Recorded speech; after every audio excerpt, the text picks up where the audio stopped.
Yeah, Dirty Divas. It's a movie about these women, and you know you have the police policing the streets, but sometimes you need street justice.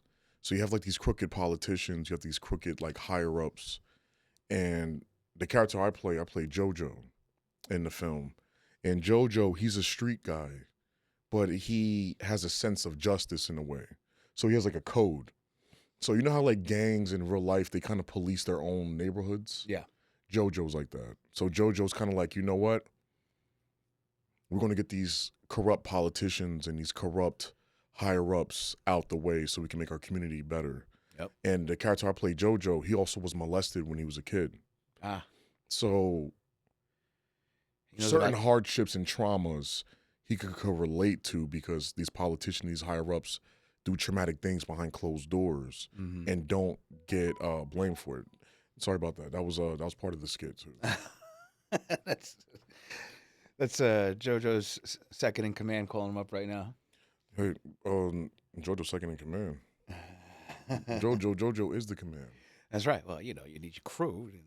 You know what I'm saying? Execute the orders. JoJo been through hella street wars and I know, it's so crazy. Fights.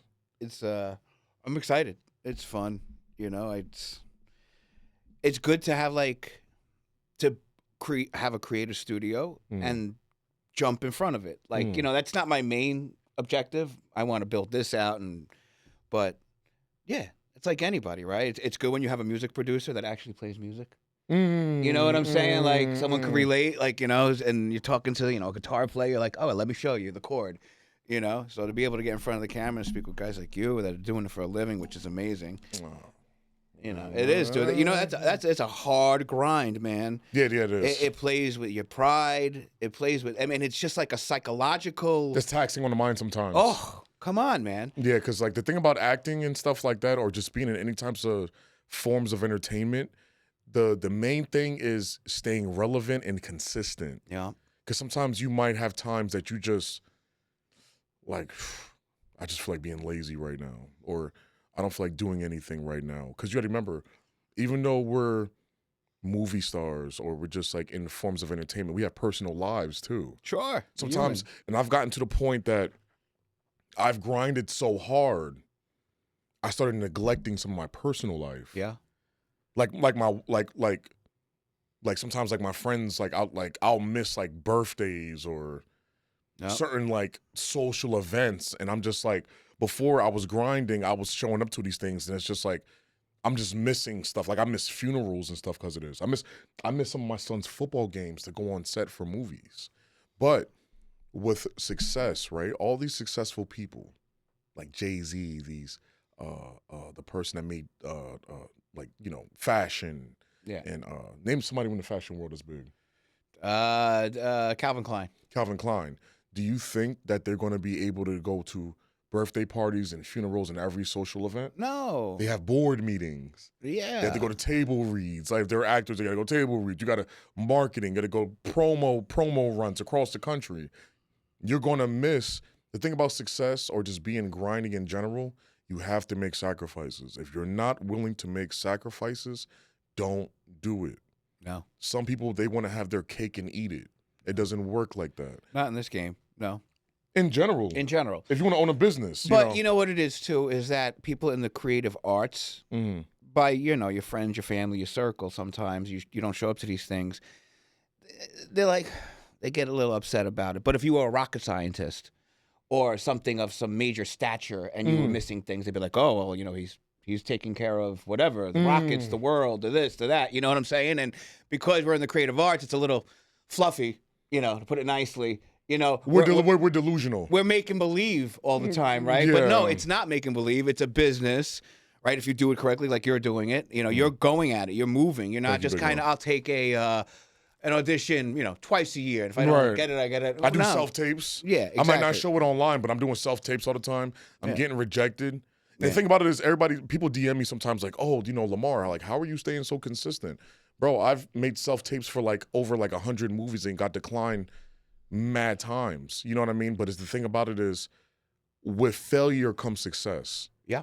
You have to fail. Like, I think what a lot of people's problems is they just want to get it off the first try. Yeah. Or they want to get it off the second try or the third try. Or the perception is that's how it's done. You know what I'm saying? That Right, they see the television version of it. They don't know that an overnight success really overnight means 10 years, 15 years, could be 20 years. Harrison Ford, you said. Yeah. He didn't get his first big role until he was like 45. Yeah, he was 46. He did American Graffiti like when he was like in his late 30s. Mainstream wise, I mean, yeah. Yeah, you know what I'm saying? Like, that was one of his first like movies ever that he ever did, but then he walked away.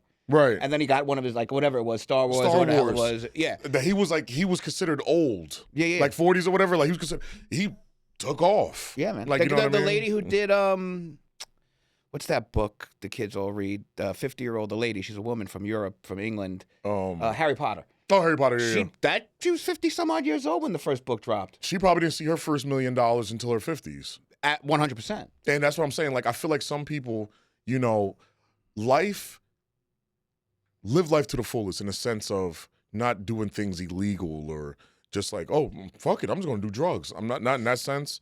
It's kind of like when you live life to the fullest, right? You have to keep grinding. You have to keep going. Because if you don't go or just pursue what you want to do you want to hit those, whatever you believe in? Do you want to hit them golden gates one day and look at God and be like, damn, and he plays back or, you know, looks in the book of your life and what you did, you'd be like, bro, I didn't do shit. All I did was just go to work and die. Yeah. And a lot of old school, you know, people, you know, they were programmed that way. Yeah, that's how they My came grandfather was like that. My grandfather, he never traveled. He was super responsible. All he did was go to work, come home, take care of his family, and died. That was his legacy. But you got to understand, like, the communication tools we have now has made the world smaller. So back in your grandfather's day, my grandfather's day, all they had was literally the physical community around them. But can you believe how depressing that is? Yes, not to them. And no. They're simple. How that was simple and easy, and it was easy to love the people around you. You worked hard. You saw them all the time.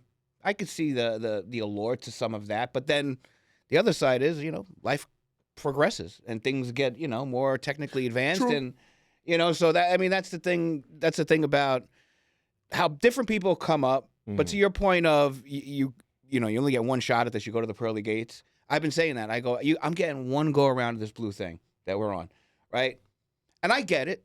Some people have families, heavy responsibilities, you know, whatever, sick relatives you got to take care of. So you got to do what you got to do.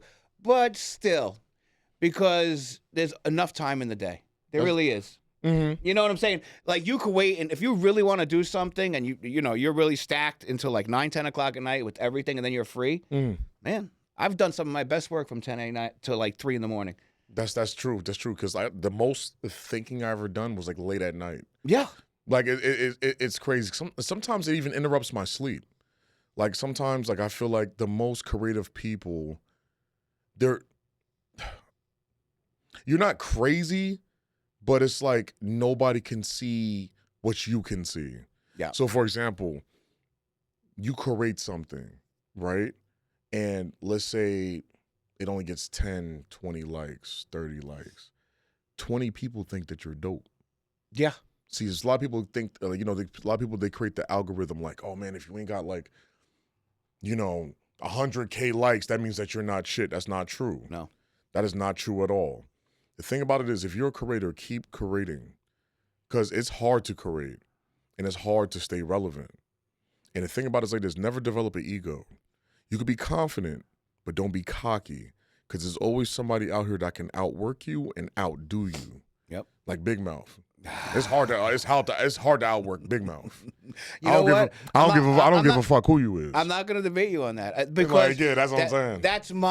That's how I've made my way too. in this I'm the same world. way. You know what I'm saying? Yeah. And I'm proud of that. I don't give a shit. We're workaholics. We're workaholics. It's a blessing and a curse sometimes. Yeah, it is a blessing and a curse, but it's better than doing other evil shit. Right? Like, this is not a bad thing that we're doing. Yeah, we overwork.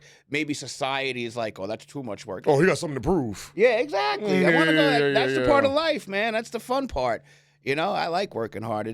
And I've learned all these years on this planet now, luck comes when you work that grind. That's a fact. You get lucky spots if you're grinding out. You know what I'm saying? And that's when because you need that to really advance. You know, there is a little luck involved, but you don't get lucky just by sitting around and going, I wish I was doing Twiddling your thumbs. Twiddling your thumbs, You- right? you have your thumb up your ass. Yeah, man. And You gotta, fucking you're just home, fucking watching X videos, beating off, sleeping, yeah. not getting nothing accomplished. See, I'm the type of person like, and this is how I am. If I don't stay busy, I'll start doing dumb shit. Not dumb shit in the sense of like illegal. Like I'll start like over accessing doing things. Like I might start playing too many video games. Yeah. I might. Hey, you know what? It's like 3:00 in the afternoon. Let me go to the liquor store and grab a beer. Yeah. Like I'll just start doing like unnecessary things. So I know how I am as a person. So I try to stay busy on purpose.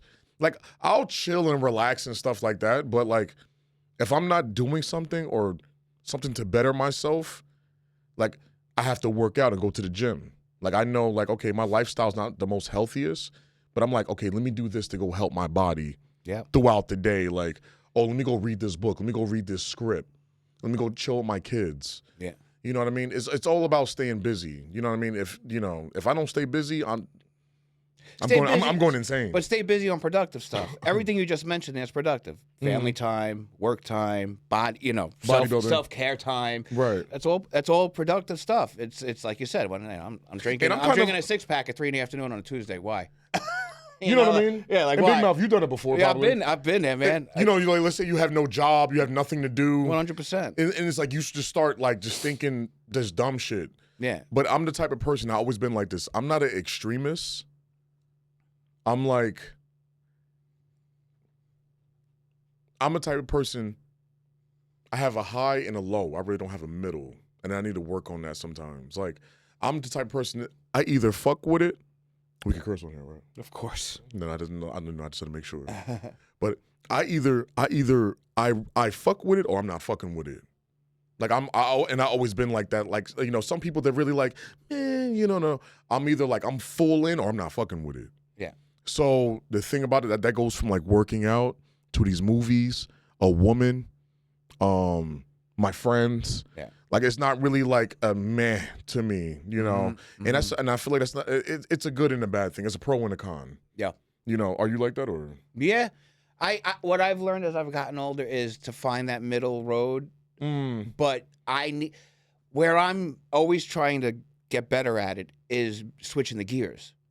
Right? That's the key. It's not, I either fuck with it or I don't, or the middle.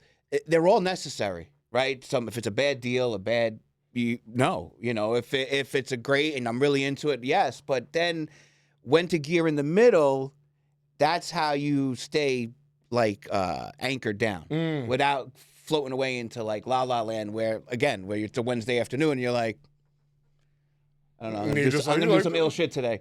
I'm gonna fuck around. I'm gonna do something completely useless, right? If you find that middle ground, that'll keep you grounded, and that's what keeps you moving along in a healthy way. I don't know. You've been on the planet long enough. You start legitimately learning certain things that help. Some people get it at a younger age, right? They're very anchored and centered, but creatives, we're all over the place. And I've accepted that. And that's true, Big Mouth. To piggyback off what Big Mouth was saying, life is not a competition. Life is about you move at your own pace with certain things. Yeah. Some people find it earlier than others. You got some people that was born with a silver spoon in their mouth, so they got like the extra oomph and like the extra head start. But the thing about it is just make sure you work at your own pace and make sure when you do it efficiently. Mm-hmm. Because like I said, bro, you might not find yourself until later on in life. Oh. My 20s, I almost got murdered at the age of 23. Jesus. Yeah, my father, this cut I got on my neck right here, my father, rest in peace, he did that to me. And then I got into a car accident when I was 33 years old. A really bad car accident. I had a neck brace and I had a fractured bone in my neck right here. And I had stitches right here and I got them right here. So after when I got into that, I've been through 2 near-death experiences in my life. And after when I went through those near-death experiences, the second one, because I believe in a 3-strike rule. Yeah, the third one, it's going to be a wrap. So, like, I'm like, and people told me my whole life I have 9 lives. You know what I mean? So, after when I went through that car accident, I was like, you know what? I'm about to go super hard with everything I want to accomplish. I'm about to get everything off the bucket list, or at least try to. Yeah. Because you never know when you're about to check about this motherfucker. You know what I'm saying? So I'm like, you know what? That's why you see me going so hard with these films, these interviews, meeting these people. Because at the end of the day, you might die, but what lives forever? Yep. Your art. Your art. And that's where that middle road comes in ground, right? Because you'll hit like a month or 2 month period where it's just like no. I'm lazy. And that's where you're gonna like that can either break you, or you could just say okay, take it in stride. And I think once you figure that out, at least in the creative entertainment business, you can have the longest career you want, and healthy, and it supports you and your family and all of that, because that's where the biggest problem, I think, with creatives and entertainment industry is that people just crash out. You know what I'm saying? Or they go stagnant. Yeah, stagnant. You're just like, I'm done. I'm going to go live in a farm somewhere. They hit a peak. Yeah. Like that happens sometimes. I want nothing to do with this anymore. That's normal. It happens in any industry. Yeah. You're like, I'm done with it. But, yeah, you find that middle ground. But you know what we were really coming here today for was to talk about your show, the Lamar's viewing party. Oh, man. Thank you, Big Mouth. Thank you for that, my brother. No. Thank you. I came with this idea because if you go to his Instagram account, it's just like there's no Big Mouth. Don't embarrass me, okay? No. This is a compliment. This is a compliment. It's a peek inside his brain, like the different stuff he puts. My brain is a strange place sometimes. Anime, wrestling, you name it. Movie sets. I'm doing a movie set here. It's his life, right, inside and out, professionally, personally. He's got a very eclectic brain. He like sees things differently. You know, some people are always like in one zone. I'm into this. I'm into that. No, you're all over the place. You love it all.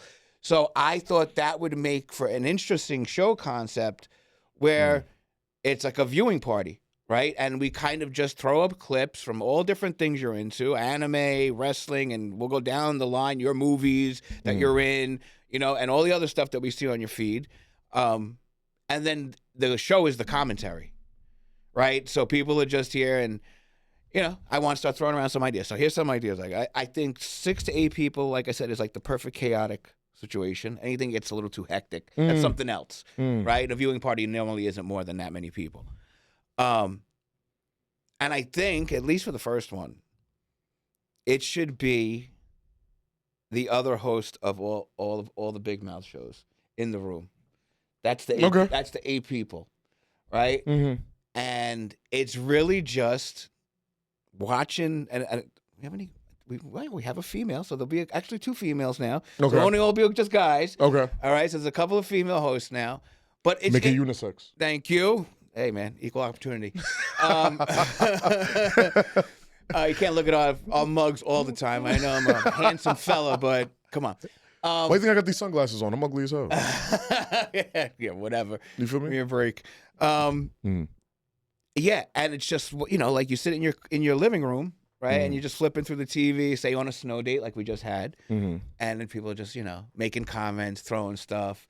You know, like I can see like you coming up. I want to thank everybody for coming to Lamar's viewing party. And you talk for maybe a little too long, and then some comments start coming from the galley. You know, all right, let's go. Okay, let's move. You know, come on. Like I want it to be truly, you know, and this is not scripted. No, it's not scripted. It's not. Even though I'm an actor, it's not scripted. This is completely authentic. If you want to use an acting terminology, let's call this improvisation. Yeah. But it's real life. It's just a bunch of guys and girls watching what Lamar likes to watch, you know, and just commenting for real, off the cuff, you know, and being themselves. And I think, you know, the host is a great idea because they're good. They'll be engaging and fun, you know, and then you can, you know, the next one we could roll other people in, you know. A special guest, Lamar at viewing party is, you know, we do something like that. It could be an artist. It could be a fellow actor of yours. It could be, you know, that's the beautiful thing about Big Mouth is that we have this community here now. So we could roll people in and out. Oh, I can't make this one. Oh, we go get this guy. Mm-hmm. You know what I'm saying? But I think for your initial one, it's the existing hosts come in here, and I think it's like a monthly or maybe even like a bi-monthly thing, like every 2 months. Yeah. It's a 2-hour thing, so you'll have because I got the other, like the movie, the life. I got the shit. I'm like booked and. Yep. But if Big Mouth needs me, he knows this though. I'm gonna try my best to get to him, and I'm always showing him love too. You know what I'm all saying? the time. You know all the what I time. mean? It's it got to the point that Big Mouth he's about to outwork me. He's in a goddamn movie. I'm like, how was this? I'm like, bro. That was a sneak attack. We went to an event. No. Oh yeah. We went to an event and he brought me with a hood. And he's like, but now you're in the movie now. See, but I See? With open arms I did it. I didn't give it. It's fun. I knew that would happen too. I was like, I got a method to my madness. I'm a Virgo. Yeah, I'm a strategist. Like, you know what I mean? No, and you get and you open up the opportunity to expose my place to another audience. And that's why I did that too. Yeah, my business. Believe it or not, this is a business. We are. I'm building something here that's creator and business kind of down the line. So it's trying to work all sides of the fence. Remember too. Sometimes where you end, somebody begins. Mm-hmm. So stay humble. Always. Dragon Ball Z taught me that. You know what I'm saying? Even though it's an anime. Dragon Ball Z always taught me there's different levels and peaks you can hit in life. So you might think that you are him or you're the best that there is, but there's always somebody that can outdo you. I always keep that in my mind. There's always a level you could go above. As cliche as that sounds. And just saying that, you said something before about the algorithm, right? You're absolutely right. Be careful with the algorithm, right? Something like anime, right? I did not like it or like it. It's just something that never came across my way, right? My niece was into it when she was younger, so that's when my introduction to it, right? And then anime person did a show here, with the thing. Point is that it was not in my purview from the algorithm because they didn't think I like it or not. And then all of a sudden in real life, it starts getting introduced to me in different ways. And I'm like, oh, it's cool. Right? Stuff like that. That's why it hit me the other day with the algorithm stuff too. When it's dangerous in a sense because it really, you closed off. It throws people off sometimes. Because your whole life is just scrolling. And if it's not in the scroll. Right.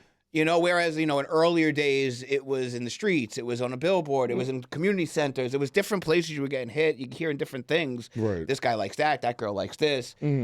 But if you're scrolling all day, from a creative standpoint, be careful.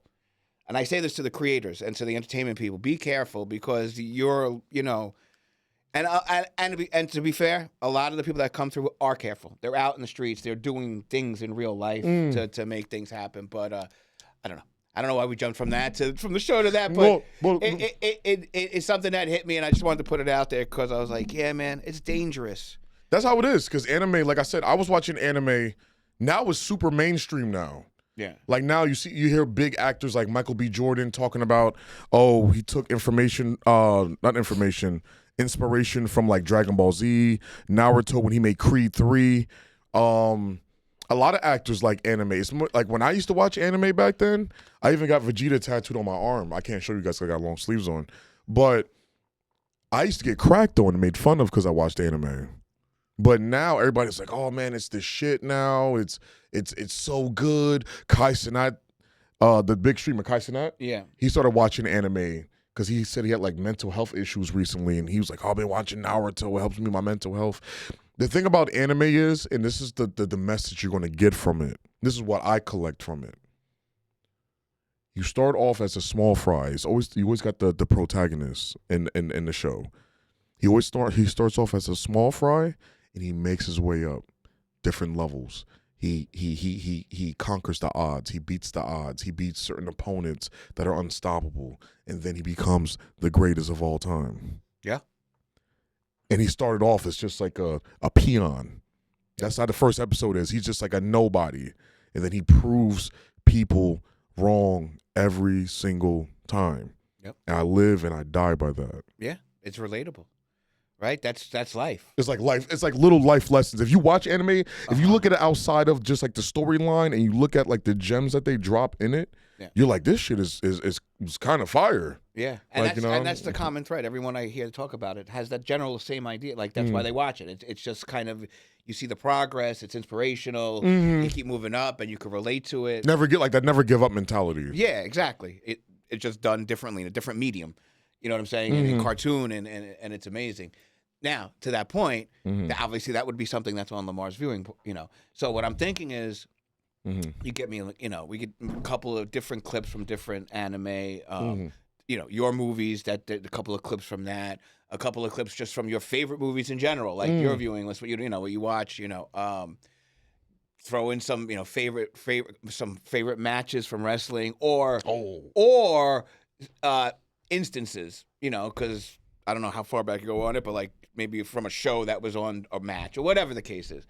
So, but I'm thinking like a dozen, and like, 2 of each kind maybe. Right. So like there's 6 different categories. What is it supposed to be? 2 hours long, right? 2 hours. Okay. Because there's going to be commentary. Remember, like we can't roll something in its entirety, and actually we can't roll it at all, like focus on it more than, a couple of seconds before we cut back to the... Got you. Got you. I mean, you can do more than a couple of seconds. You can go like, 10, 15 seconds, but the show has to be about the commentary for us to be able to use that kind of copyrighted Let's do stuff. it. Let's do it. I got a plethora of stuff. Right? I got a plethora. I'm using big words. The trick is it'll be the first time, unless something happens before we do this. We're going to have to get a flat screen in here, which was on the deck anyway. By the way, shout out to Big Mouth for this. This is amazing. I was here when he did like 2 episodes. Yeah. From the beginning. Now this thing looks like I'm on Jay Leno or something now. Like, you know what I'm saying? Like Big Mouth, he's doing his thing, man. I appreciate it, man. I'm trying. That's what we're trying to do. Yeah, we'll turn this into like a viewing room. A new way we've been shooting. I know we're going this way now, but couple of shows I've been doing this diagonal thing where like this V corner. It looks really cool, and I'm thinking that's what this is going to be. So keep it cozy. It's a cozy feel. So it'll be like the flat screen will be there. And there'll be like 2 couches and a couple of chairs, just kind of semicircled right here. Okay. And there'll be cameras. Will be shooting, capturing the reactions. Okay. And then there'll be like an over the head shot of you guys watching. Okay. This idea. I didn't think of this, but as soon as I thought of this show. No. The Science Theater. He thought of it. Well, Eli Manning, remember I tagged you in something. All of a sudden, because the algorithm knows, man. He knows that me and him are probably reading our freaking DM discussions. This is why they serve me this. Eli Manning's doing the same thing. He's doing it like with sports movies. It's his lane, right? But the idea is out there because it makes sense. I mean, it's fun. It's a fun thing to do. There's nothing more fun than like, everybody just ripping and enjoying a good time watching something. Yeah. And this is like an homage to like, this is what you want people to do with your shit, right? You want people to sit around and watch my movies. Watch your movies. Or whatever I'm into. Because that's true. Because even like, this is perfect for me. Because even when I was growing up, I always been, and Tom Cruise said this one time, somebody was like, Tom Cruise, have you took like 1,000 acting classes or, for you to prepare for roles? He said, no, not really. No, he said, I used to just study movies. Yeah. I used to watch movies. I used to see how they walk, they talk, their mannerisms, their monologues, the way they speak, their undertones. And he said, I just studied it to a T. Yeah. And I'm a product of that too, because I love movies and I love anime. And wrestling is what? Shakespeare in the Ring. Absolutely. 100%. Wrestlers are nothing but actors that do their own professional stunts. Yep. They're professional stuntmen and they're acting. They read when they cut the promos, they read a script. Yeah. They choreograph the whole match. The whole match is predetermined. Yep. Beforehand. You know what I mean? So I study wrestling too. So that's acting in a way. So I'm just like a student of the game. Yeah. I love just watching just fantasy and imaginary worlds. And so imagine this is perfect. You play in a couple of big matches, like iconic matches. I want to play a wrestler in real life too. But anyways, I could see that. Yeah, I could totally see that. Give me a few months to get a little buff. I go to the gym and stuff. Yeah, give me a few months. Nah, you'd be one of those like 80s, 90s wrestlers, a little loose in the goose. Like, Yeah, nah, yeah, everybody's yeah, jacked yeah, like yeah, this. yeah. You gotta do like a period piece. Have you ever seen like people in the 70s? Like these guys were walking into the ring with a cigarette in their mouth. That's exactly how I wanted my character to be. And then I went and I want him to talk like, "Ooh, baby, Yeah. I'm about to rip you apart. Yeah, baby, I'm gonna take you and I'm gonna break you like this and put you back in place and rip you That's again." The silky smooth bone Even like breaker. Mickey Rourke, the wrestler, is one of my favorite actors. I love that movie. I want to do something like that. Like that was a really good. What's that other one with Zac Efron? Oh, that and the brothers. It did like a wrestling movie like that. That was a sneaky good movie. That was really good. Yeah, like That was I was really like, good. I didn't know why am I like a Zac Efron? Zac And Zac Efron Efron, movie. he gained a lot of weight. Yeah, no, he, you know, that was out of his comfort zone. That wasn't a Zac Efron movie. That was something else. The best actors do it. Yeah, you have to. That's kind of like the road in Yeah. Hollywood, right? It's like, you know, you do what you do to get the mainstream attention, and then you go for like, you know, the Philadelphia, like with Tom Hanks, or you go for like the real kind of. So Sly did it. Yeah, Rocky. Sly, he's one of the goats. He started. He kicked down the door in Hollywood. He was like, I'm not going to wait for opportunities. And another one, Yeah. and another one in his late 30s, 40s, Right. when he kicked down the door. He was, you know, Oh yeah, he was. he wasn't a young cat. No, he wasn't like when he made Rocky 20-something. 1. Rocky 1, he was like 37, 36, 37. Dang. Yeah. I did not know that. Yeah, man. He was, you know, like, by Rocky 4 or whatever, 5, he was already peaking at 50. Rocky 1 was independent film. Rocky 2 was mainstream, right? Or Rocky 3 Oh, was? they were all mainstream. It's just that they. I think Rocky 1, he used his own money, though, right? No, he got whatever that Irwin Winkler. I know it's off topic, sorry. But. Yeah, no. You know, he got somebody to do it. Oh, okay. Yeah, he was a real producer. That's why they didn't want him to be in it. They're like, we'll go cast whoever was big at that point, De Niro, whoever the hell was, you know, starting to catch fire. Nobody knows you. Why would they want to? But Rocky, nobody was giving him opportunities in Hollywood. No, I think that's why he made the movie mainly. Oh, look how he is. They kicked the door down. Yeah, he wrote. You know, yeah. it's funny. You have to write something. What made that movie so, you know, iconic? It's very and epic, relatable. and you could tell it was real. That like he wasn't really acting. No, Like, you know what I'm saying? He was wearing a costume and everything. But that's what he was going through. he was in the hood of like Philadelphia. Yeah, he was a nobody. Nobody that came from nothing. Yeah, I want to write something. You know, some Italian talks like this. You know, like who the fuck's listening to me? The whole story was inspirational. Yeah, he was a brawler from the streets of Philly. He got an opportunity to fight one of the biggest fighters. That's like an anime story right there. He got the opportunity to fight Apollo Creed. Yep. He came from a nobody boxing gym in Philadelphia to fight Apollo Creed, even though he lost the first movie. I'm not mistaken. Yeah, even though it was like a. But he gave Apollo Creed a run for his money. That was it. He shut both Apollo Creed's eyes. Apollo Creed's like, yo, where the hell this Italian from Philadelphia come from? It was a joke to him. He was just doing this for fun, that fight. He thought he was going to whip on him. And he thought he was going to whip on him, and Rocky made him learn real fast. That was the epitome of never underestimate anybody. Well, that's the epitome of someone's like, oh, you gave me a shot? You gave me a shot, I'm going to take advantage of it. I'm going to take advantage of it. Then he did. I'm going to lay it all out there. You're probably going to beat my face in, and he did.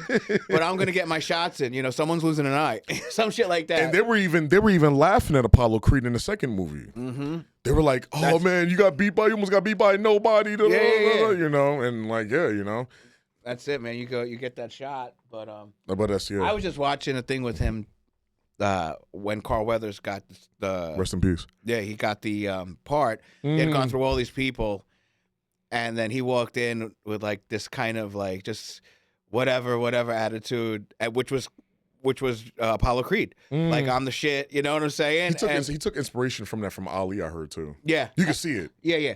And they're like, all right, within minutes, they're like, all right, got him. You know, they knew it. Like, you could see. And that must be a good feeling, like, when, like, you're doing a movie and you're like, you know, that's the guy. That's the guy I envisioned. Like, that whole creative process. I've been through that. It does feel good. Right? You're just like, oh, like I ain't gonna lie. Some roles I auditioned for and got, and some of them I just got blessed in.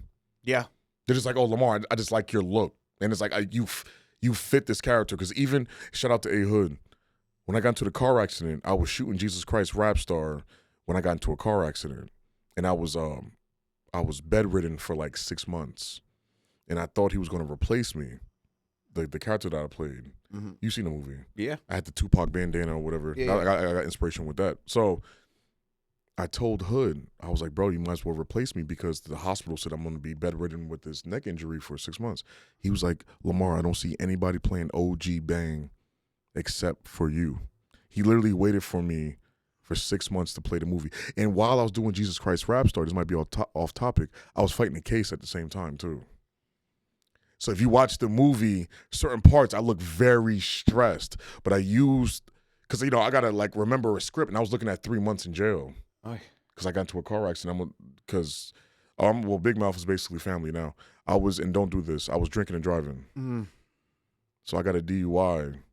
And then I had to go to AA meetings while remembering a script, while doing a movie. So I was fighting a case and doing a movie at the same time. So I told Hood, I was like, bro, that's why we did my scene so fast. I was like, Hood, I might be looking at 3 months in jail. I was like, I don't want to stall the project because of my personal life. Yeah. So let's get my scenes out the way.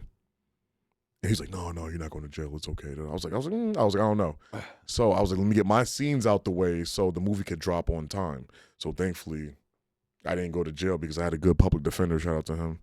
Shout out. And, you know, because I had to go pee in this cup for like 6 months every Thursday in New Brunswick.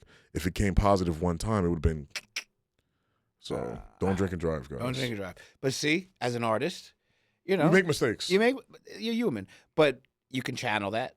Sorry, Big Mouth. Channel that stress, right? Depending on the character, that's how artists think, right? Certain scenes you see me, I look very like exhausted, like because I was fighting a case at the time, but it helped with the OG Bang character. Yeah, that was a character. You know what I'm saying? Because OG Bang was like rough. Yeah, you're not a happy-go-lucky gangster, guy skipping through the street. You know. And I'm like, oh man, I'm about to lose my freedom. I'm like, oh. And that's for real. It's happening. So you see it, and that's Rocky. Like I was saying, it's the Rocky thing. You know, I could take all that rejection and beating and just put it into the work, and it's easier said than done.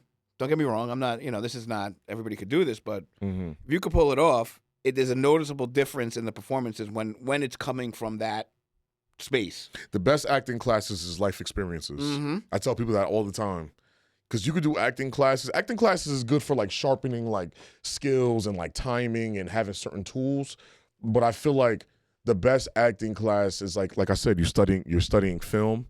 You know, you're watching movies, or let's say certain events that you go through in life. Yeah. You go through a bad heartbreak, or remember, let's say that you're playing a character that's stressing. Remember, just there might be a time in your life, you might get evicted from your apartment. Channel that and use it for the character. Yeah, and the arts isn't science. It's not math. The first actors didn't go to acting school. No. The first singers didn't go to a singing school.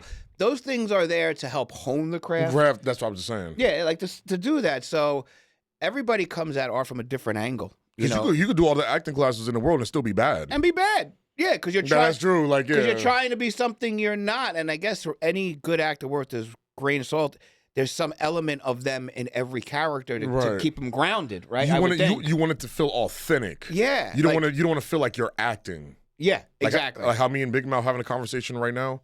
You don't want it to feel like, hey, Big Mouth, how's it going right now? And you're like, oh, I'm good. I'm good. Everything is fine. You can tell they're acting. You ever seen movies like that? Of course.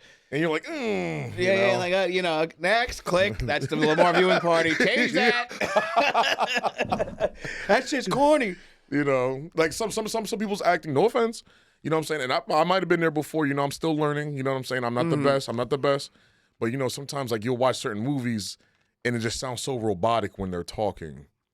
Yeah, like when Hood shot the thing here, and like he wrote me in as a podcast. I mean, it's what I've done now for a while. Big Mouth is a movie star, by the way. But there is, and I don't know anything about anything. I just, what I watch, like a Tom Cruise. I just watch a lot of movies and stuff. I understand there's playing yourself, but then you got to just add a little oomph. But not too much to the end of it. You know what I'm saying? Because you go overact. You don't want to overact. You're like, hey, you just kind of emphasize certain words maybe you wouldn't have emphasized before. Or certain hand movements a little bit more exaggerated than I would normally. But I'm Italian from Jersey, so I'm going like this all the time, everywhere. Right. So it is what it is. But yeah, that was pretty easy. Big Mouth said he was himself, but it's just a little exaggerated. Yeah, I'm not. Shakespeare in the Park is nowhere in my near future. I'll tell you that right now. No, you never know. Yeah, get the hell out of here, Hamlet. You never know. Your Big Mouth. This might be the start of you might get other. You're gonna get other roles. No, I what I would like. I would love to. I'm a happy-go-lucky guy, so I'll do that. But It's something checked off the bucket list. yes, At least you get to say big or small movie. At least you get to say like, bro, I was in the film. that's it. You get to tell people like, hey, I did it. Whether it was good or bad, I did it. I done it. I'll tell you from the clips that Yeah. that they've been dropping from the Sean Bless and yeah, yeah. he's been. I mean, great cinematographer. I spoke with him. FYI, shout out to him. Sean Bless. Yes, You need him Sean. on here. Well, yeah, we've been talking. Okay. And he's got an eye. He's a cinematographer, and we were talking too. Same thing. Self-taught. Mm-hmm. Went to school to fine tune. Like get certain things down, and especially as a cinematographer, there's so many elements. There's lighting, there's this, there's that. There's certain things you need to know technically. You've been through that, like kind of. I've been through it. I didn't go to school. I went to school to become an audio engineer, like to mix music, to mix albums, and that turned into a TV, into all of this. But yeah, and you could tell in his work in those clips, there's definitely a look, a feel, the grittiness of the like grittiness. it's yeah. dark. Like the scenes Yeah. are dark. Yeah. And that's, I mean, with digital and all this internet stuff, that's kind of gotten lost. That independent feel, right? Like, come on, that's like I remember when the independent film channel used to be independent films. Now it's just like mainstream movies. They're just putting on there like it's ridiculous. Like Tubi. Yeah. Tubi's they got like mainstream and independent films on there. Yeah. Yeah. Not to rip on Tubi, but I'm on Tubi twice, by the way. Tubi man. I'm on Jesus Christ Rap Star, and I'm on Not My Day that just came out with Mr. Commodore, and also I'm on the Fear Pick app too. I was in this horror movie called Stairwell. I played like a psycho killer. But anyways, Which app is that one on? the Fear Pick app. Fear You could download it off the Google Play Store. Love it. Yeah, watch it when you have a chance. No, I make a cameo in there. I die, of course. Not to spoil it, but I was literally in there. I was literally in there for like 5 minutes. Hey, yeah, that's big in the movie world. Yeah, It's like 10% of the movie. You didn't see it? I posted it on the feed. No. I'll talk to you about it later. Yeah. I'm on top of somebody with a knife, and I'm trying to like stab them. I have like a crazy look in my face. Oh yeah, I've seen that. That was the movie. Oh. Yeah, that was a horror movie. It's on the Fear Pick app. Yeah. It's a horror movie app. That's cool. Yeah. That came out like last year too. They played at the North City Plex Theater too, by the way. Look at him. Sitting next to a full-fledged movie star here. I am, for real, dude. What is that? I've been having this conversation with every guest that comes in, artist. They're like, oh, no. Yeah, yes. Whatever. What, because it doesn't have Universal or MGM or Fox, whatever, at the end of it, because that's not by them. Let me tell you about those people. That way of doing business in Hollywood is dead. Dead. He knows because he was in there. Yeah, it's dead. It's over, right? And that's what makes this even more exciting, this period, is that this is a renaissance, a media renaissance we're living through. I don't think people fully appreciate that yet. There's leverage where leverage was not there anymore. Like you have leverage now as an artist. There's so many ways for you to get your stuff out there that you're not, there's not just like, the gatekeepers, the 6 doors. You don't get one of those, you're out of the game. That's done and buried, and it ain't never coming back, thank God. So, yeah, I don't put that out there. And that's a big part of why I love doing Big Mouth. We are right there. But to go back to Tubi, what I was saying was I heard, maybe I'm wrong, but I was reading an article. So apparently to get an independent artist to get on Tubi, they had to have like a minimum budget of like $15,000 for their project, which basically is any project. Any small independent guy could spend that much money. The camera costs that much, right? But now I heard the entry level has gone up to like $500,000. Are you serious? Yeah. And this is my problem. And they're owned by Fox, like the big conglomerate Fox, not the channel. And this is my problem with these corporate streamers. Like they fall right back into their old ways. Like they had something good there, independents coming in, putting up whatever. Doesn't matter. They're not all hits, but it's content, right? It's good stuff. People, you pull out some classics out of there, and people are like, oh, I didn't even know that existed. They're going to cut that off. But don't worry. Big Mouth Studio is here. We'll pick up the mantle. All right? Big Mouth Studios. Yes. It's, we're doing... This guy right here, he got you. On all honesty, because he didn't know me from a can of paint last year. No.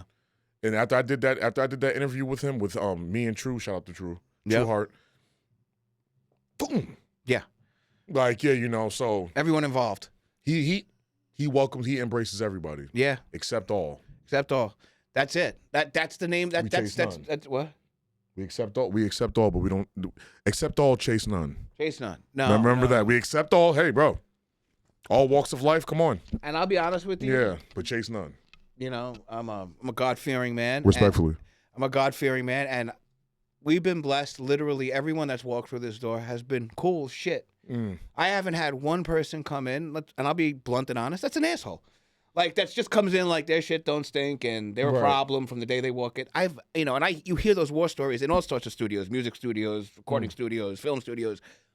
Thank the Lord. It's been beautiful, and from all walks of life, and from all over the northern tri-state area, people here from Connecticut, Rockland County. Tap in with Big Mouth. He even had the guy from Bad Boys on here.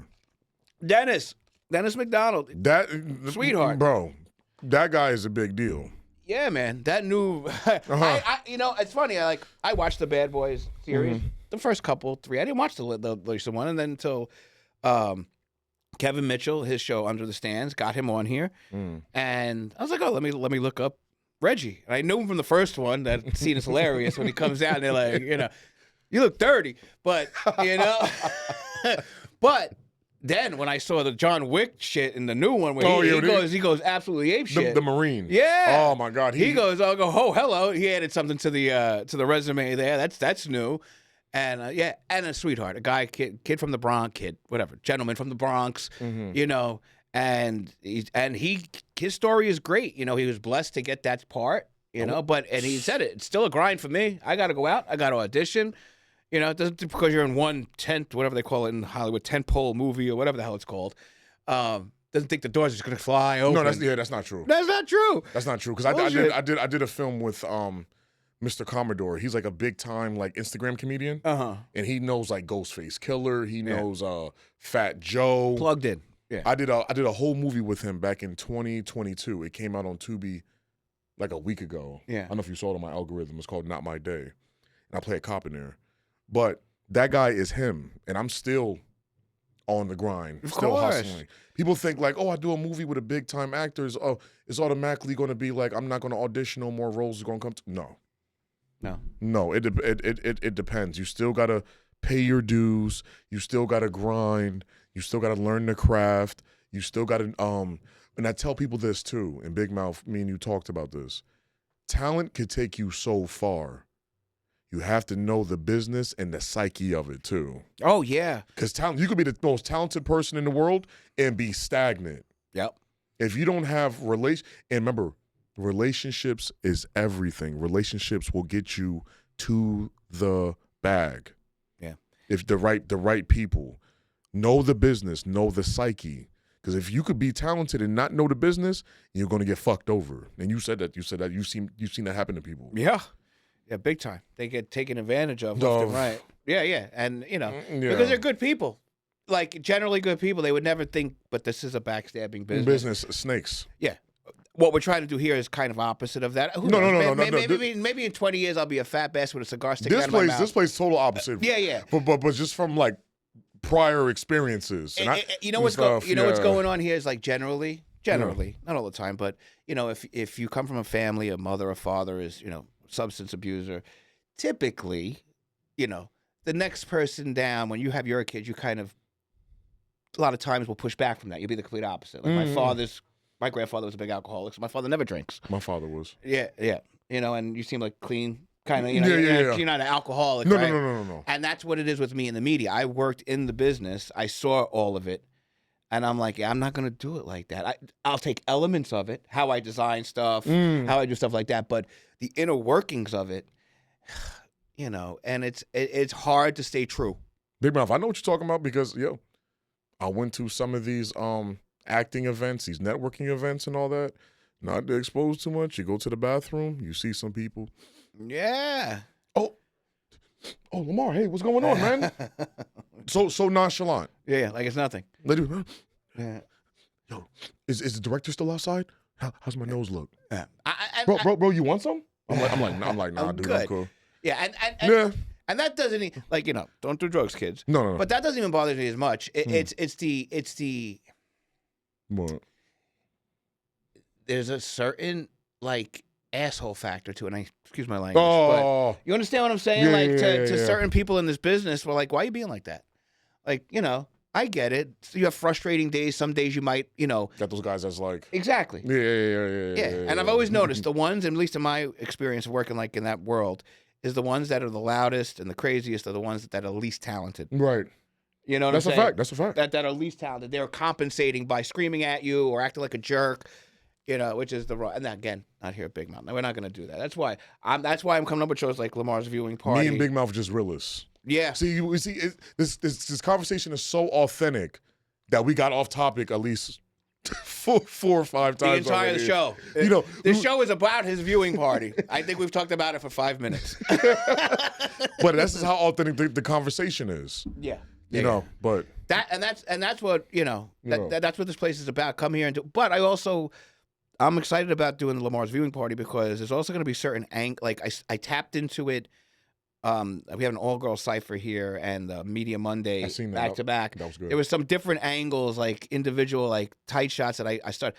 So now, for the next couple of months, I'm going to start working on the visual aspect of what we're doing. We've got the authenticity. Everyone that comes here is real. Nobody's like, hi, no, but that's not going on here. Mm-hmm. But now the art part, right? And this is like all in phases. Now I'm starting to like shoot things. Like if you looked at this camera behind you, that's something new. And it's kind of giving this kind of back. There it is, that back shot right there. Yeah, that's trying to like start telling the story, our authentic stories, a little bit more visually differently. But without overdoing it, without overacting, overproducing it. You know what I'm saying? So that's what your particular show, Lamar's Viewing Party, gives me an opportunity to make sure when it drops, please watch it. Oh yeah, please. Oh yeah. If you got love for Big Mouth for me, please. Well, and here's some business stuff on the side for that. So what I've been working with all the hosts here at Big Mouth Studio is we're still going to start going after sponsors for the shows. Each individual show. Simply was telling me though. Yeah. And I'm creating basically, very simply, not to get into the details, but like an electronic press kit that you send to sponsors that they can learn about the show, and with 1 or 2 clicks can become a sponsor. Done. Sign a deal and come on in. Okay. Right. So something like yours, I want to push it out to like March, for the sole reason that over the next 35 to 45 days, you want to do it in March? I want to do it in March. Because I want to try to tie a sponsor to it. Because that's a special... What we're doing with your show, it's not a show. It's a special edition, a special event. Right. Right? It's not a show. Right. It's a one-off thing. We're gonna try it, see how it goes. So, and we're going to go after sponsors. And special events like Media Mondays, that all-girl cipher, and other... I'm doing a paint jam. There's going to be 3 artists painting here next Monday. A contest, a competition type of thing. These are events. So I want to be able to hopefully get a sponsor for us and make this a money-making venture. Not that we need to do that, but... don't let me hang in, Big Mouth. Sorry. You got to do the homeboy handshake just like that. I got you. This guy's not a... He's not a businessman. He's a businessman. Yes, and this is where this is where I want to turn this upside down on its head. This is why I'm saying this is a media renaissance, right? Start fucking with shit. Right. Think outside the box. You could come here and you could rent this room for a certain amount of dollars. You can go to beabigmouth.com and look at the pricing. Or I like where Big Mouth is coming with this. Or if you're serious about this, I can give you all the infrastructure you need to just go find someone, give you resources, and give you money. Okay. I have everything set up, how they're paid, everything. You just need to be a host and go find someone that can pay you for your show. Everything else is squared away, and you get paid out for it. So you can either rent it for hourly, or if you're serious about doing it, go out and make some money doing it. I was just talking about the business and the psyche of it. I was just saying that because some people, you could get the entertainment part. We already got the entertainment part down. That's done. You just gotta. It's not all about money, but eventually you want to do your craft full time. Yeah. And eventually you need to learn the business. Yeah. The psyche of it. Who to talk to, who not to talk to. And here's the thing, like a lot of artists come through here and it's like, it's not about the money. It's not about, you're right. It's not about the money. But this is show business. That's the other part of it. It's the business end of it. Message. All right? So yeah. where people get dismayed about it is that because of the old way of doing things, it's left a lot of bad taste in a lot of people's mouths, big, small, and other. You know what I'm saying? Oh my God, I did 5 albums, they all hit platinum, and I'm here living in a railroad apartment. You know what happened? There's a lot of talented broke people. A lot of talented broke people, Not right? to say it like that. Because of the way they structured things, and they got effed. So the way we're doing it here at Big Mouth is it's a partnership, basically. And it's almost a 50-50 split. And what's the difference in not the 50-50 split gets reinvested back in the show. Like, so if you're doing a movie, big part of a movie budget is what? Marketing. Right. People got to know about it. Right. So we're basically handling the marketing for it and everything. So, I'm figuring this out as I go along. I was telling Hood about when Dirty Divas is about to drop. I think he'll talk to you about it. Like he could market like the trailer here and yeah. Like even little ideas like that. Like yeah, because you're in the film, Simply's in the film. Well, I don't know if I was supposed to spoil that, but he is. No, he put it up. Wow. I didn't sign an NDA, so yeah. So yeah, Simply's in the film, so yeah. Well, and now help promote the whole studio. Yeah. Like, oh, yo, Big Mouth's in the movie. Simply, yo, I did an interview with those guys. You got to think that's the psyche. Yeah. That's the business. It's like, wow, I just thought he was just a podcaster or an interviewer, or he just, you know what I mean? It's like, wow, he's stepping in different realms. Yeah, you have to. Yeah, you have to. In this world, in the way from the business end of things, it sounds like the skit from Chappelle. But you got to diversify your stocks. You got to diversify. You really do. You know what I'm talking about, right? I know. The Wu-Tang episode. But yeah, it's the truth. It is. You can't just have one revenue stream. It's not like this is in 1950. I open up a plumber store and that's all I do is sell plumbing stuff and that's it on 5 shelves. No, and that goes across every industry, especially this industry. That's why you have to have multiple revenue streams coming in. Multiple things you're good at, because trust me, I know, because I just did a voiceover. It's called The Twins. You probably seen that. It's called The Twins, and I voiced one of the kids. Yeah. And it came out in Florida. And it came out the Coral Gables Theater in Florida in IMAX. I wasn't there physically, but it did well because the lady, shout out to Michelle Tang, she was the director with that. She gave Sean, shout out to Sean too, the blessing for us to redub it, and it got like I think like 5K views like on YouTube. Wow. And it did pretty well, and people didn't even know that was my voice. That was me voicing the whole time. But I had to step out my like, I don't really do like voice acting like that, but when I did it, it just hit, and that was just a prime example what Big Mouth was saying, stepping outside the box. Sometimes you have to be comfortable being uncomfortable. Yeah. That's the only way you're gonna get shit done. If you're just comfortable all the time, comfortability could be good and bad, depending on like how you use it. I'm on a text thread with a couple of the hosts, and we were talking this morning, and I said, you're witnessing a business model being created in real time. You're witnessing it like I'm taking everything I've learned in all my years of doing this and kind of piecing, all right, that works here, this works here, that kind of approach works there, right? And that's the rush.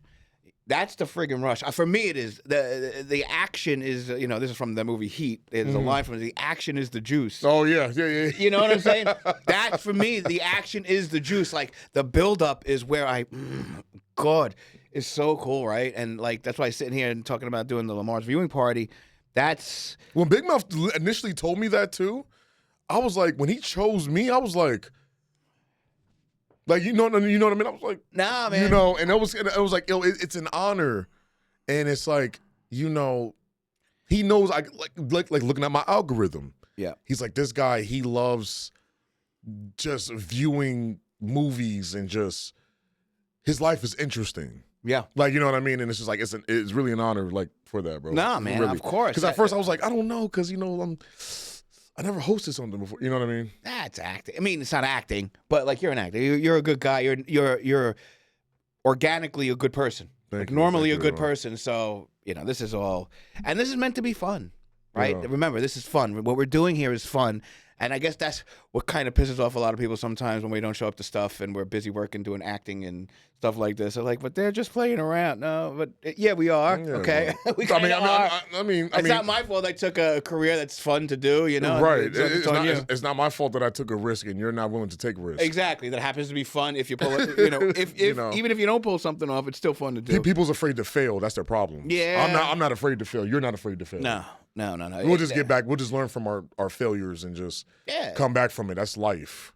Yeah, it's hard. It's easier said than done. Okay, and that's why there's not many people that can do what we do. You know, and I don't mean that as a cocky way. I just mean that as a way. Like it's a certain mentality you have to have, and not everybody has it. You know, what I'm saying? You just got to be like basically crazy.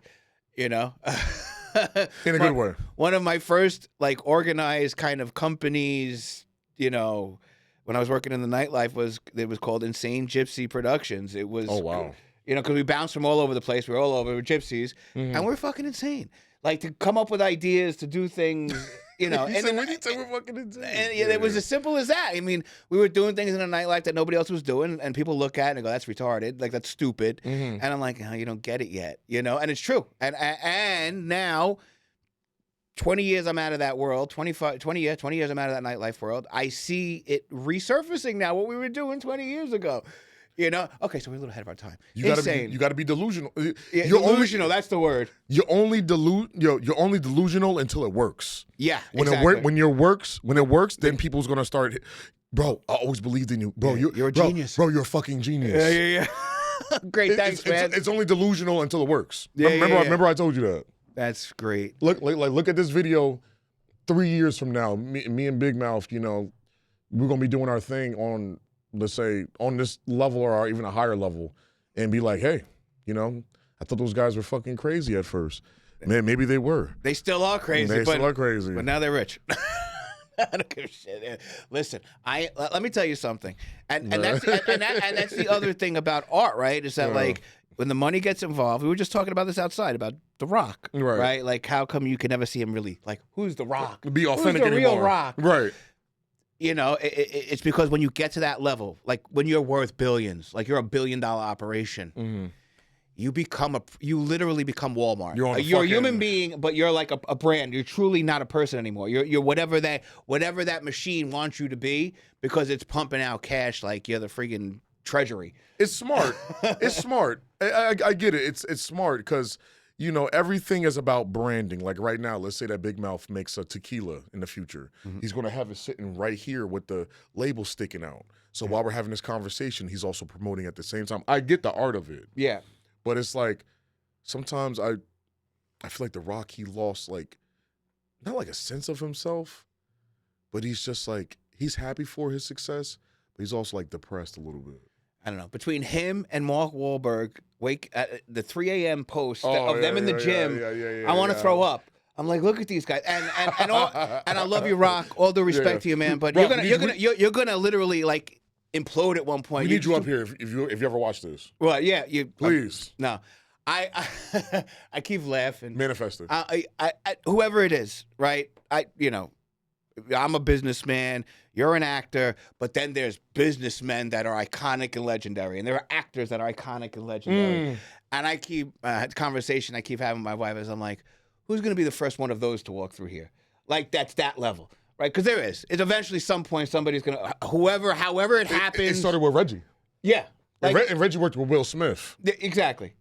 And Martin Lawrence, Yeah, but like Martin Lawrence or Will Smith walk through the door. You know what I'm saying? Like that kind of thing and it will. It's going to happen. What I do every week, just a little inside behind the scenes at Big Mouth Studio, I'll send out a DM to a iconic A-lister once a week. I'll just randomly. That's smart. That's smart, Big Mouth. Hey, I'm James from Big Mouth. I got a ton of young creators that come through here. If you could show up at an event, you know, and speak with them, you know, whatever. Walk in, like I met Lenny Kravitz when I was working. I have a picture with him when I was working at the Letterman show. Yeah. Oh, snap. So I shouted him out. I go, could you imagine like at a Media Monday or one of these music things we do here, the artist showcases, having someone like him walk through here? You know, come on. And because, Oh. again, iconic. I don't care if you're 20 or you're 50, you know Lenny Kravitz. Kravitz. You know him. Either from the Hunger Games as an actor or like me, I've watched his music. I've loved his music since I'm a child, right? Either way, you know him. He's got that level of gravitas or whatever. I would love that. And to benefit the community here. Keep doing that, Big Mouth. Yeah. Because this Eventually, someone's going to kick. It's going to be like, you know what? I'm in New York next week. That would be a hoot. Let's go do it. and you never know who reads their DMs. Because there's one guy. True. He plays Shang-Chi in the Marvel universe, Marvel Cinematic Universe. And he DM'd Marvel out the blue. He had 300 followers at this time. None like followers matter, but he had 300 followers. He DM'd him. He was like, Marvel, we need an Asian superhero. He just dropped it in their DMs. 3 years later, they hit him back. Now he's playing the superhero. I don't know if you've seen the movie Shang-Chi or the Marvel movie. You know, like Iron Fist and Spider-Man. Yeah. There's an Asian superhero. Now he plays the superhero in the film because of that DM. It took Marvel 3 years to look at his DM though. Yeah. No, at that level, there's teams looking at it. I know you that. never know, like hey, those celebrities that you hit up, Yeah. it could be like 3 years from now. Yeah, and they actually not their team looks at it. They look at it. They like, look at it. I'm glad to come. Yeah, Surely, no problem. like you never know. Like, You never know. That's why I keep doing it once a week. I'll hit the biggest ones, and even some of the mid-level ones that everybody knows, just to bring them in. And I want to do it at the benefit of, depending on what their lane is. Like if they're a musician, I want to invite all the musicians that have come here. If they're an actor, all the actors, like somewhere that everybody can be like, oh, cool, man. You know, Who's your dream guest? My dream guest, Dead or alive? Sinatra. Oh, okay. I can see that. Yeah, my grandfather sang with him in the Hoboken Four in his first band. They went out. They were on like this the Major Bose talent shows, like the American Idol of 1930, whatever. Wow. And they went around. They toured around the country together. My grandfather, alcoholic, God bless him. He went another way. Frank went obviously his way. But yeah, because the thing about Frank is that as an artist, what he mastered, what made him so, besides his talent, is reinvention. He went from crooner to movie guy to lounge act. He was an actor too. Yeah, he won an Academy Award for it. Yeah, he was an actor. Yeah, you know what I'm saying? He was an actor. Then he got into the whole lounge thing and the movies and everything else. Like he kept reinventing, which I think is key himself, but still staying who he was, but reinventing how he brought himself to the market. You know. Do you feel like Frank Sinatra was controversial in a way too? Because you know, like of his background, you know about that. Well, the mob. No. Yeah, I mean that's what people did back then. I mean back then, that made him a little controversial. Not like his legacy in the whole. Yeah. But like even in The Godfather, or which Godfather was it? Was it Johnny Fontaine that plays the Sinatra character? Somebody played Frank Sinatra in the film. Character, yeah, like that. That's loosely based on him, right? Like that kind of character. Yeah, I get it. He was iconic, like in that way. Like he knew like mobsters. He was an actor. He was a singer. Like you know what I mean. I come at it from a biased point of view. I'm from my family's from Hoboken, New Jersey. You know, they came up during when the mafia was a major part of the culture here, right? It doesn't bother me as much.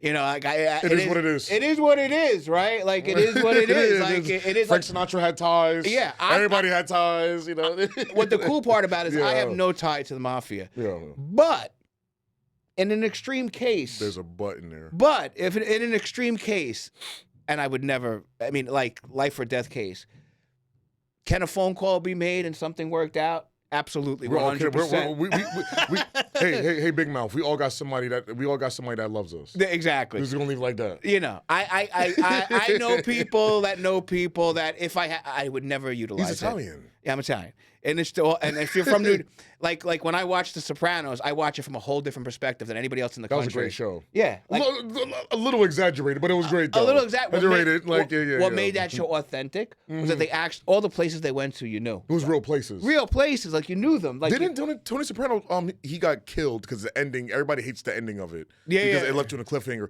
Was that in Bloomfield? That restaurant is still Montclair. Open? Montclair. So I mean, and just the opening of the show, going out of the Lincoln Tunnel, coming around the Helix, and seeing like at that point like if you're from this, I'm from Union City, which is literally a couple of blocks away from the Lincoln Tunnel. That's my life.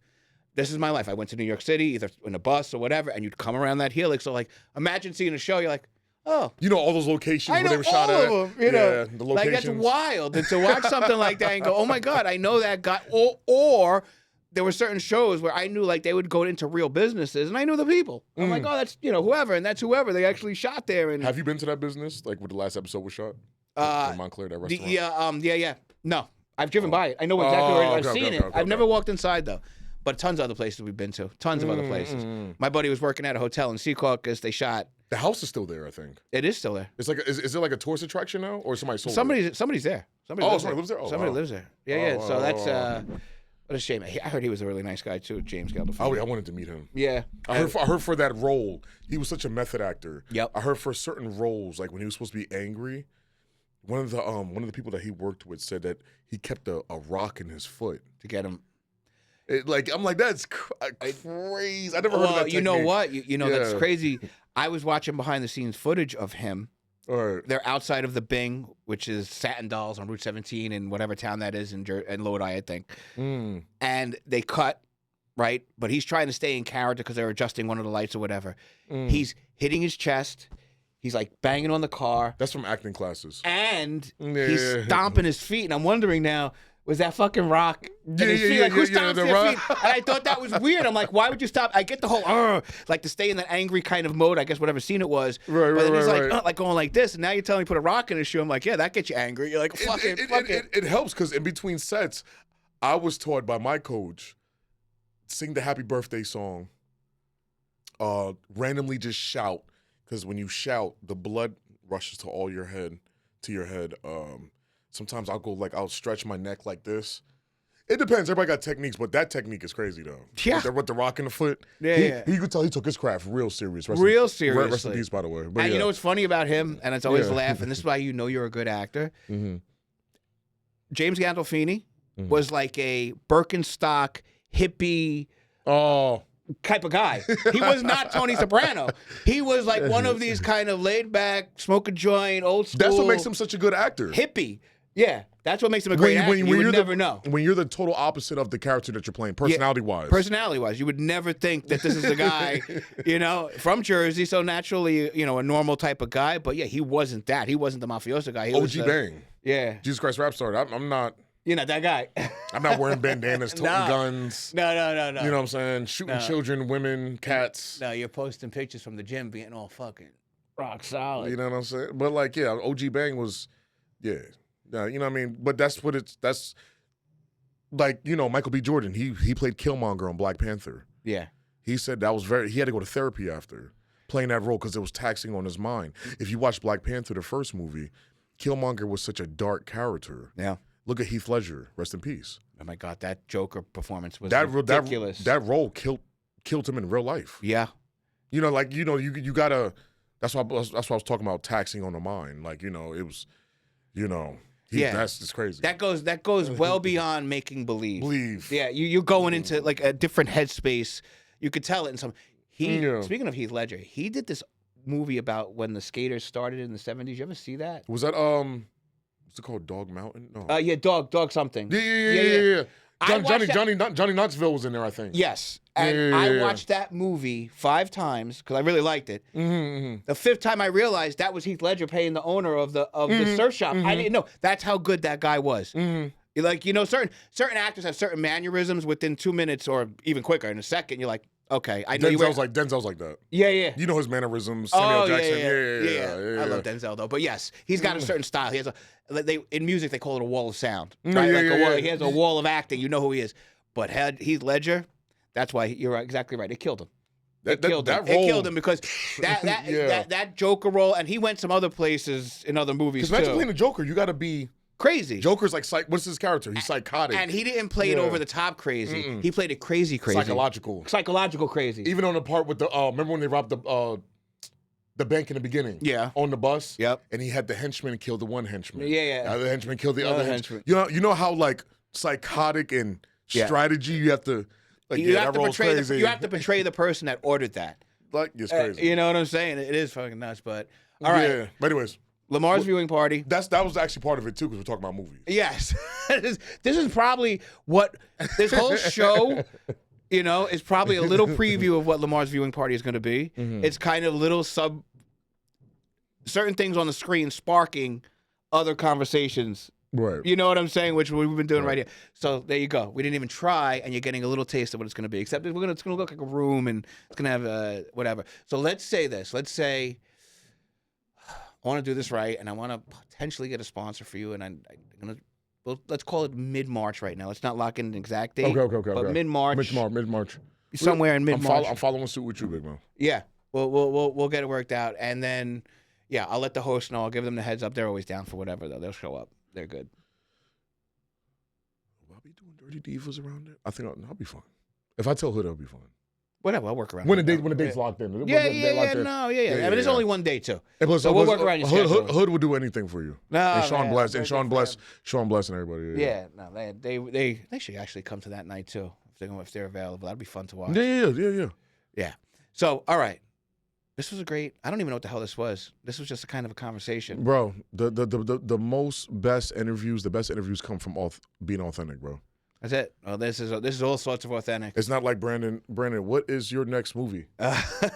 You know what I mean? I will be in the Toy Story 56. It'd be like this. What the hell is this? What was my line again? Oh, yeah. Oh, my God. Big Mouth did it. You know what I mean? Everything was very, like, authentic. You know what I mean? And we need this. And I've seen Big Mouth recently because at the showcase of DJ Simply, but we haven't been in this space since, like, August. No. So, he was one of the first. You've seen us. The initial. You see us catching up on the screen right now. IRL. You know what I mean? Kids say in real life. But that's it. We're gonna go now, and we're gonna go work on a skit. You're gonna work on a skit, and we're gonna make you laugh, and you guys gonna like it, okay? That's right. And also, real quick, all jokes aside, Big Mouth, he's in Dirty Divas, coming out at Newark Cityplex Theater. Date should be announced. It's to be announced, but it's gonna come out this year. It's looking. I think Hood was saying like May. Ooh. Or May or August. Like around warm that time. Weather. I love it. My first official red carpet. If you love Big Mouth, you love Lamar. You will come out and see that movie. Hey, thank you. I appreciate that. If you love Lamar, go see him. I'm just having some fun. With the guys. I'm just here. I'm just having some fun with the guys. I hope you all appreciate it. I'm sure it's gonna be a great movie. This is the man right here. I'm just here. You're the man. We out. Peace.